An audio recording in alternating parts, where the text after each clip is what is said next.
Bonsoir à toutes et à tous. Dans l'actualité, à partir de ce samedi, nouvelle forme de confinement partout en France. Tous les commerces non essentiels ferment à nouveau. Les déplacements de chacun sont limités à 10 km autour de chez soi. Tolérance cependant pour les trajets interrégionaux jusqu'à lundi avec le week-end de Pâques qui se profile. Toutes ces mesures ont été annoncées hier soir par Emmanuel Macron en réponse à la situation sanitaire actuelle qui se dégrade rapidement. Et ce, pour une durée d'au moins 4 semaines jusqu'à fin avril, début mai donc. Alors qu'en pensent les Vendéens? Voici quelques-unes de leurs réactions recueillies ce matin à La Roche-sur-Yon par Alexia Janet. Je trouve que c'est bien, oui, de faire 4 semaines. On attend, bah oui. Et j'espère que les gens ils vont en respecter. On est un peu partagé parce qu'on pensait que ça allait être plus dur, mais c'était déjà 2 mois. C'est qu'on perd du temps à chaque fois, quoi. Moi, personnellement, j'aurais préféré un vrai confinement. Un vrai confinement une fois pour toutes et puis pour que ça s'arrête. La journée, on peut sortir comme on veut, ça ne change rien. La majorité des magasins sont ouverts comme d'habitude, ça ne change rien. Il faut penser à tout le monde, aux gens qui sont malades, qui sont dans les hôpitaux. C'est grave quand même, hein. C'est grave. Donc le confinement, il faut le prendre avec sagesse. Et parmi les autres mesures évoquées par le président de la République, la fermeture des écoles, collèges et lycées pour 3 à 4 semaines. Le calendrier scolaire a ainsi été modifié pour que les vacances de printemps de toutes les zones tombent en même temps. Un calendrier que nous a détaillé Alix Lanos sur ce plateau dans notre édition de la mi-journée. Vous le savez, la France était l'un des rares pays d'Europe qui n'avait pas encore fermé ses écoles.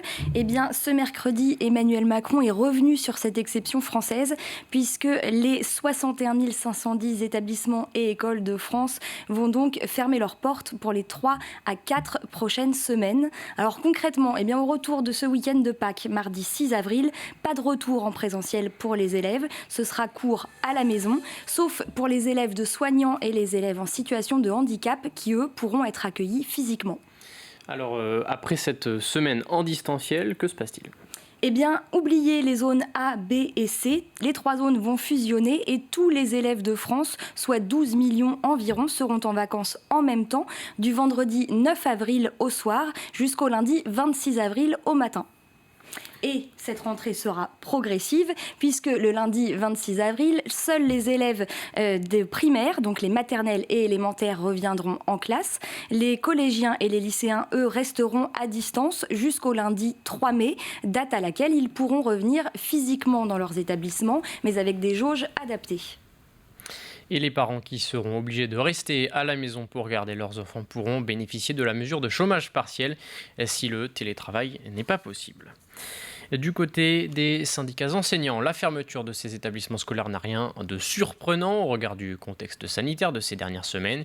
Écoutez Jean-Jacques Bobin, co-secrétaire départemental du syndicat FSU en Vendée. Il y a des décrochages d'ores et déjà, mais on peut dire que c'est supportable dans son ensemble. Ce qui est surprenant, c'est quand même que le ministre lui-même a réouvert les piscines, fait réouvrir les salles de sport, et qu'une semaine après, alors qu'il nous disait que la fermeture des établissements était une vue de l'esprit, on ferme quand même tous les établissements. Mais voilà, je pense que c'est supportable si ça doit fortement freiner la pandémie. Et on souhaite qu'on puisse reprendre dans les meilleures conditions par la suite. Et concernant les universités, les étudiants sont autorisés à se rendre en cours en présentiel une fois par semaine. Dans la région, selon le recteur William Marois, plus de 1500 élèves ont été testés positifs ces derniers jours, ainsi que 200 membres du personnel. Et des chiffres inédits pour l'éducation nationale en Pays de la Loire depuis le début de l'épidémie. La fermeture des écoles est donc une décision logique. Pour le recteur, les enseignants sont préparés à devoir à nouveau faire cours à distance sur Internet. Et les élèves également. Écoutez. Pour les familles qui avaient des difficultés d'accès au numérique, on reprendra les formules de la dernière fois, là aussi. C'est-à-dire que des familles pouvaient récupérer les documents papier dans des écoles, dans les collèges, on le refera plus facilement, puisqu'à l'époque, en plus, les gens ne pouvaient pas se déplacer, alors que là, les gens peuvent se déplacer. Pendant le confinement de mars à mai, il y a des élèves qui ont été perdus par le numérique. C'est vrai. Mais tous sont revenus. On avait très peur qu'il y ait des décrocheurs, c'est-à-dire des élèves qui s'éloignent de l'école. Tous sont revenus. Et cette année, on n'a pas eu plus de décrocheurs que les autres années. On continue de détailler les annonces faites par le président de la République hier soir, cette fois du côté de la culture. Un calendrier de réouverture a été évoqué. Il devrait voir le jour d'ici cet été pour les lieux culturels, les terrasses des bars, cafés et restaurants, ainsi que les clubs sportifs, les lieux de loisirs ou pour les entreprises de l'événementiel. L'amorce de ces réouvertures dans un premier temps pour la culture et les terrasses devrait intervenir à la mi-mai. Écoutez la réaction de Tarek Tarouche, le nouveau président en Vendée de l'UMI, l'Union des métiers de l'hôtellerie. C'est un protocole assez strict, donc il y aura la jauge de 50% intérieur plus la terrasse, mais c'est vrai qu'il faut vraiment attendre là aujourd'hui les annonces de l'État en la matière. Nous, on attend avec impatience cette date. Je sais qu'il y aura certainement des choses, c'est surtout l'accompagnement. Quand on va ouvrir, on ne sera pas rentable à 100%. Mais par contre, ils ont insisté qu'on sera accompagné et ça, c'est une bonne chose. Emmanuel Macron a par ailleurs rappelé qu'il ne restait selon lui que quelques semaines d'efforts pour les Français grâce à la vaccination. À l'heure actuelle, quasiment 3 millions de personnes ont reçu les 2 doses de vaccin nécessaires. Objectif pour l'exécutif, toutes les personnes âgées de plus de 18 ans doivent être vaccinées d'ici la fin de l'été. Mais avant cela, plusieurs étapes intermédiaires ont été annoncées. La vaccination sera ainsi ouverte aux plus de 60 ans tout d'abord à partir du 16 avril, ensuite aux plus de 50 ans dès le 15 mai et enfin à toutes les personnes de moins de 50 ans à partir de la mi-juin. Mais cet objectif de 30 millions de vaccinés d'ici la fin du mois de juin semble pour le moment très lointain. Les médecins généralistes autorisés à injecter des doses d'AstraZeneca depuis plusieurs semaines font face à une pénurie de ce vaccin. Le laboratoire est en retard sur les livraisons.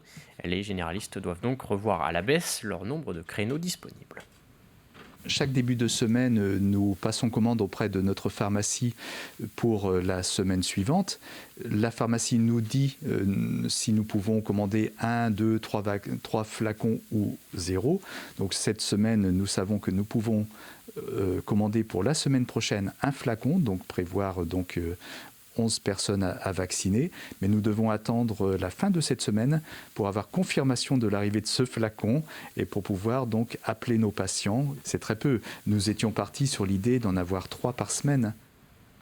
Et puis toujours à propos de vaccination, à l'image de la campagne menée à Chantonnay le week-end dernier, la communauté de communes de La Châtaigneraie organise une opération de vaccination temporaire ce vendredi et ce samedi à destination des plus de 75 ans.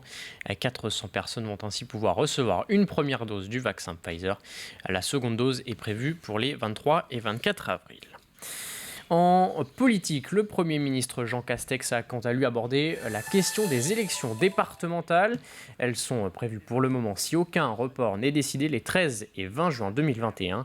À l'heure actuelle, le scrutin est maintenu, mais l'hypothèse d'un nouveau report n'a pas été totalement écartée. L'exécutif a indiqué que des consultations avec les partis politiques et les associations d'élus locaux auront lieu dans les prochaines semaines. Et en Vendée, Yves Vinet, le président du département depuis 2015, a justement annoncé qu'il ne se représentait pas pour ces élections. À 66 ans, il explique vouloir quitter toutes ses fonctions politiques à la fin de son mandat. Je vous propose de l'écouter. J'ai surtout besoin d'un peu de temps pour aborder, je dirais, cette nouvelle étape de ma vie. Donc je ne fais pas de projet particulier. J'ai un certain nombre, je dirais, de petites idées pour la suite. Mais j'ai besoin de souffler, j'ai besoin de me retrouver en famille, avec mes amis. L'activité débordante que l'on a depuis de nombreuses années fait qu'on n'a sûrement pas fait les sorties qu'on aurait pu faire avec mon épouse, par exemple, ou avec des amis. Donc c'est un peu profiter du temps et vivre, je dirais, d'une manière différente, et moins chronométrée, moins organisée. Focus en cette fin de journal sur les pépiniéristes avec le soleil de ces dernières semaines et l'arrivée de nouvelles restrictions sanitaires qui vont notamment, nous l'avons évoqué, limiter nos déplacements pour les semaines à venir. Les professionnels du secteur s'attendent à connaître une hausse de l'activité.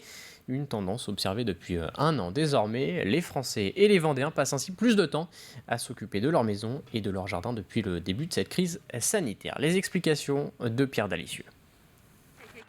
Avec les beaux jours qui arrivent, les pépiniéristes ont l'habitude de l'afflux de clients. L'envie de jardiner grandit au fur et à mesure que les jours rallongent. On aime beaucoup notre petit jardin au printemps, donc on n'a pas un grand jardin, mais on s'en occupe bien au printemps. Un printemps qui s'annonce très bien pour ce professionnel qui, comme beaucoup d'autres métiers liés au jardin ou à la maison, profite également des confinements et couvre-feux successifs depuis plus d'1 an. les gens disent oui que comme ils n'ont pas le droit de sortir, comme souvent ils disent, voilà, qu'ils ne peuvent pas partir en vacances, qu'ils ne peuvent pas aller au resto, ils ont forcément plus de temps pour s'occuper chez eux. On fait partie des métiers où on a été forcément très impacté au départ, mais par la suite assez peu impacté et même plutôt effectivement un petit peu avantagé du fait que les gens sont plus chez eux. Des clients qui, comme beaucoup, souhaitent améliorer leur extérieur en jardinant notamment. Il faut qu'on s'occupe. Alors on est obligé de faire un peu de jardinage et puis bricoler. On ne peut pas toujours aller à droite à gauche. Alors on reste un petit peu enfermé dans notre jardin. Voilà.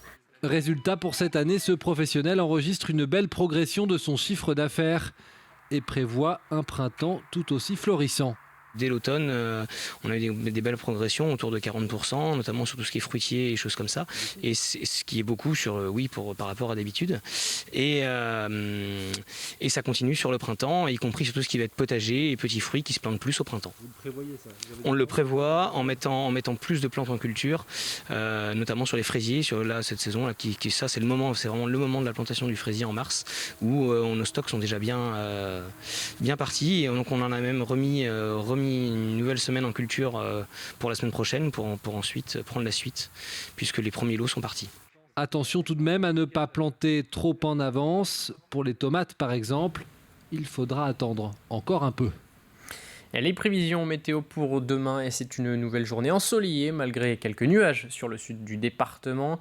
Côté température, le mercure commence à baisser par rapport à ces derniers jours comptés, entre 15 et 18 degrés pour les maximales dans l'après-midi. C'est la fin de cette édition, merci de votre attention, je vous souhaite une très bonne soirée sur TV Vendée.